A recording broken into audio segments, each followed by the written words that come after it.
यकीन है कि आपने इससे क्यूट और सुंदर कभी कुछ नहीं देखा होगा। यह मुंह से पाउट बनाकर मोआ मोआ करना चाहता है। इसके उलट एक आदमी है। सेमर क्रेलबर्न अपनी बाहें फैलाता है और एक टुकड़ा लेता है। सेमर क्रेलबर्न अपना हाथ बदलता है। नन्हे क्यूटी की गर्दन से पता चलता है कि उसे इसकी बिल्कुल परवाह नहीं है। पता चलता है अभी अभी उसके हाथ पर खून था। ये पल इसलिए है क्योंकि उसे खून बेहद पसंद है। सेमर क्रेलबर्न अपनी उंगली दबाकर उसका पेट भरता है। वो उसे थोड़ा थोड़ा करके पीने देता है। लेकिन यह नन्हा क्यूटी आया कहाँ से है? पूर्ण सूर्य ग्रहण वाले दिन बीयू बीयू एक हल्के हरे रंग की लाइट जली थी। इस तरह नन्हा क्यूटी एक फूल की दुकान में पैदा हुआ था। सेमर क्रेलबर्न ने इसे देख लिया। उसके क्यूट आकार की वजह से उसने इसे खरीद लिया। अपने फूलों की दुकान पर ले आया। उसे खिड़की के सामने एक महत्वपूर्ण जगह पर रख दिया। वो इस नन्हे क्यूटी के लिए इंतजार कर रहा था कि लोग इसे पसंद करने लगे, कमेंट करें, सब्सक्राइब करें आदि। लेकिन उसे इसकी उम्मीद नहीं थी कि जब उसने इसे बस रखा ही था तब उसने एक चमड़े का कोट पहने एक पुरुष को अपनी ओर आकर्षित किया था। इसके बाद फूल की दुकान पर ग्राहकों की भीड़ जुटने लगी। दुकान के छोटे छोटे फूल खूब बिकने लगे। जब बॉस अपनी नाक फूटने के बारे में हाँक रहे थे, नन्हे क्यूटी की गर्दन अचानक झुक गई।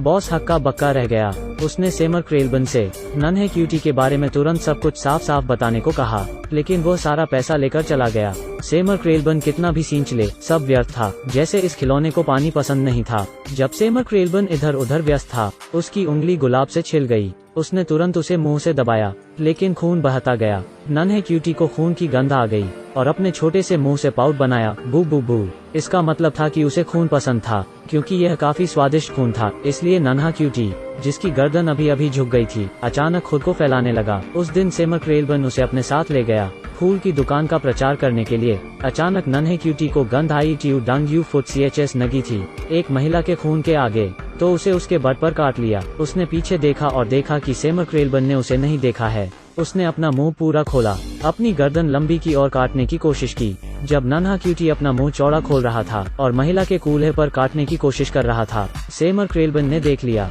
इस बदमाश बच्चे का बर्ताव। उसने तुरंत उसका मुंह बंद किया। इस तरह हर रोज सेमर क्रेलबर्न अपनी उंगली काटकर नन्हे क्यूटी को अपना खून पीने के लिए देने लगा। चंद घूंट के लिए 10 उंगली एक साथ लगा देता, लेकिन इससे भी उसका पेट नहीं भरता। इसलिए नन्हा क्यूटी एक ही पल में शिथिल पड़ जाता। शायद वो भूखा है और गुस्से में है। नन्हा क्यूटी बात करने के लिए अपना मुंह खोलता है। पहला वाक्य उसने कहा, मुझे भूख लगी है। सेमर क्रेलबर्न कुछ नहीं कर सकता। उसे खून लेने के लिए कहाँ जाना चाहिए? नन्हा क्यूटी उसे बताता है कि वो उसे केवल खून पीने दे। इससे सेमर क्रेलबर्न को शोहरत, दौलत और लड़की भी मिलेगी। इससे वो अपनी जिंदगी की ऊंचाइयों पर पहुंच जाएगा। जब उसने यह सुना कि उसके पास लड़की होगी, सेमर क्रेलबर्न हिचकिचाने लगा। उसके पास एक महिला थी जिससे वो प्यार करता था, लेकिन उसके दिन में नहीं उतर सकता था। वो उसकी सहकर्मी है, ऑड्रे। यह दुखद है कि उसके साथ कभी कुछ अच्छा नहीं होगा। वो एक डेंटिस्ट के साथ रहती है जिसका व्यक्तित्व काफी हिंसक है। हर रोज जब वो घर वापस आता है, वो पागलों की तरह चिल्लाता है। जब उनकी बहस होती है, वो उसे मारता है। वो उस आदमी से काफी प्रताड़ित है। यहाँ के बारे में सोचने पर सेमर क्रेलबर्न को गुस्सा आता है और नन्हा क्यूटी भी उसके पीछे पीछे आता है। डेंटिस्ट को यहाँ उसके खाने के लिए लाने के लिए सेमर क्रेलबर्न को वो मिल सकती है, ऑड्री, जिसे वो प्यार करता है। यह कहने के बाद वो तुरंत काम करता है। वो एक काला हैट पहनता है, एक लाल जैकेट, एक डरपोक क्लिनिक में आता है। जब कमरे में कोई नहीं होता तो इसका फायदा उठाते हुए वो एक बंदूक निकालता है और उस पर गोली चलाने की कोशिश करता है। उसे पता है कि ये आदमी खुद ही मौत को ढूंढ रहा है। ऐसा लगता है जैसे सब कुछ ईश्वर ने कर रखा है। वो उसके शव को बेसमेंट तक घसीटता है। वो एक हथौड़े से डेंटिस्ट के टुकड़े टुकड़े कर देता है। वो एक कागज में टुकड़ों को लपेटता है और नन्हे क्यूटी को खिलाता है। खून की एक बूंद से एक इंसान तक नन्हा क्यूटी एक एक करके सेमर क्रेलबर्न को अंधेरे में धकेल रहा है। लेकिन दुर्भाग्य से वो दृश्य जब सेमर क्रेलबर्न शव के टुकड़े टुकड़े करता है, बॉस ने देख लिया है, लेकिन वो पुलिस को नहीं बताता है।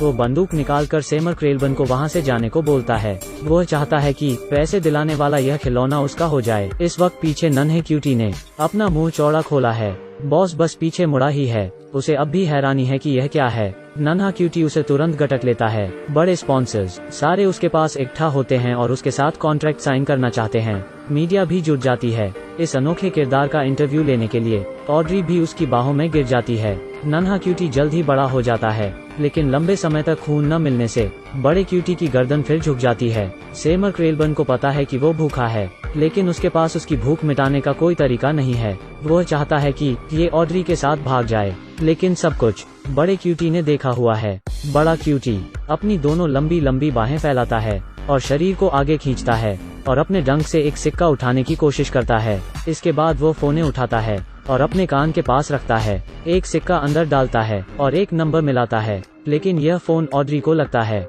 वो फोन उठाती है और देखती है कि कॉलर फूलों की दुकान के उलट बड़ा क्यूटी है। उसका दिल उत्सुकता से भर जाता है, इसलिए वो दुकान पर आने के लिए बेताब हो जाती है। वो बड़े क्यूटी के मोटे होंठ देखती है। ऑड्री अभी प्रतिक्रिया भी नहीं दे पाती है कि वो बड़े क्यूटी के मुंह के अंदर होती है। सेमर क्रेलबर्न जल्दी से आता है। वो ऑड्री के गोरे पैरों से उसे पहचान लेता है। वो तुरंत उसे बाहर खींचता है, लेकिन गंभीर चोट आने की वजह से वो बच नहीं पाती है। सेमर क्रेलबर्न दुखी हो जाता है और अपनी प्यारी औरत को बड़े क्यूटी को सौंप देता है। उसके सारे प्लान फेल हो गए। इस बार वो बस बिल्डिंग से कूद जाना चाहता है ऑड्री के पीछे, लेकिन उसे एक आदमी बुलाता है जिसकी बाहों में नन्हा क्यूटी है। यह आदमी उससे रहस्यमय इलाज के बारे में पूछता है। इस बार सेमर क्रेलबर्न समझ जाता है कि यह एक बड़ी चाल है। वो बड़े क्यूटी की फटकार लगाने ऊपर भागता है, लेकिन वो देखता है कि बड़ा क्यूटी एक और बार अपना आकार बदल चुका है। मोटे भालू ने एक गमला तोड़ दिया है। उसकी शाखों के ऊपर और नीचे छोटी छोटी शाखें हैं। और फिर वो सेमर क्रेलबर्न से कहता है, लियू लियू लियू। वो तुरंत दराज से एक बंदूक निकालता है, बड़े क्यूटी पर निशाना साधता है और कुछ देर गोलियां बरसाता रहता है, लेकिन गोलियां वापस आ जाती हैं। सेमर क्रेलबर्न को पता चलता है कि वो उसे नहीं मार सकता। वो बचने का इरादा करता है, लेकिन वो कहाँ भाग सकता है। बड़ा क्यूटी अपने डंक का इस्तेमाल करता है और उसे अपने मुंह में भर लेता है। एक मॉन्स्टर के साथ खेलने की हिम्मत। आखिर में वो सिर्फ मौत के साथ खेल सकता है। बड़े क्यूटी ने जो बच्चे पैदा किए कई बड़े शहरों में अलमारियों में नजर आते हैं। बड़ा क्यूटी उस आदमी से बच गया। इसके पीछे एक के बाद एक बड़े क्यूटी हैं। सड़क पर हर तरफ बिखरे हुए और शहर के बिल्डिंग गिरा रहे हैं। आसमान में गाड़ियां उड़ रही हैं। हर तरफ लोग भाग रहे हैं। मुझे लगता है इस वक्त गॉडजिला और अल्ट्रामैन को आना चाहिए इसे हराने के लिए। आखिर में बड़ा क्यूटी अपना मुंह खोलता है और स्टैच्यू ऑफ लिबर्टी पर चढ़ जाता है। इंसानों के पास उसे खत्म करने का कोई तरीका नहीं है। वास्तव में वो बस एक पेड़ है। नन्हे क्यूटी में कोई गुस्सा, इंसानों वाला लालच और गुनाह नहीं है। उसे धीमे धीमे बढ़ने में मदद की। आखिर में वो यह सब कुछ इंसानों को लौटा देता है। तो बस आज की फिल्म में इतना ही था। अगर आपको अच्छा लगा तो प्लीज इंटरेस्टेड पर क्लिक करें। जल्द ही अगली मुलाकात होगी एक नई फिल्म के साथ।